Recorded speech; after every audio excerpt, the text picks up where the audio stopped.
अभी हम जो न्यूमेरिकल कर रहे हैं वो है a particular sample of a germanium has a donor density Nd is equal to 10 raised to power 14 atoms per centimeter cube.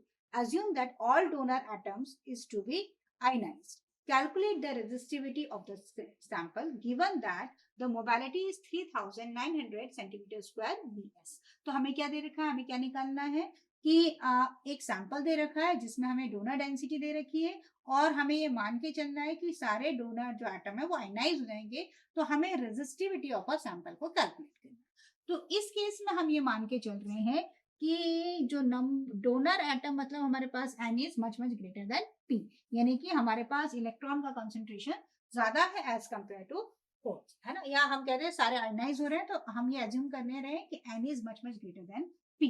तो कंडक्टिविटी हमें निकालना है, तो सिग्मा इज इक्वल टू कितना होता है आपके पास N E mu of N, ठीक है, मतलब हम N के लिए बात कर रहे हैं, और resistivity rho is equal to 1 upon sigma, ठीक है। तो हमारे पास सिग्मा की वैल्यू ये होती है, तो हम इसको फॉर्मूले में लगा लेते हैं, that is equal to 1 upon N E mu of N, ठीक है।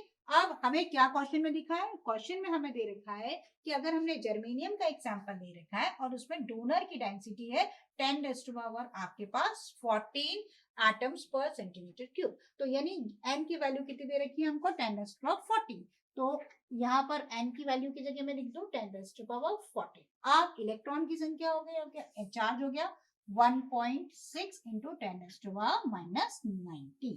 अब हमारे पास मोबाइलिटी दे रखी थी 3900 सेंटीमीटर स्क्वायर पर वीएस, ठीक है, तो यानी कितनी होगी 3900, ये हमारी वैल्यू होगी। So we will get rho is equal to कितना हो जाएगा, इन सबको हम सॉल्व कर लेते हैं, तो ये 216 हो गया एंड 19 में से माइनस कर दिया, हमारे पास लगभग 16.03 ओम सेंटीमीटर।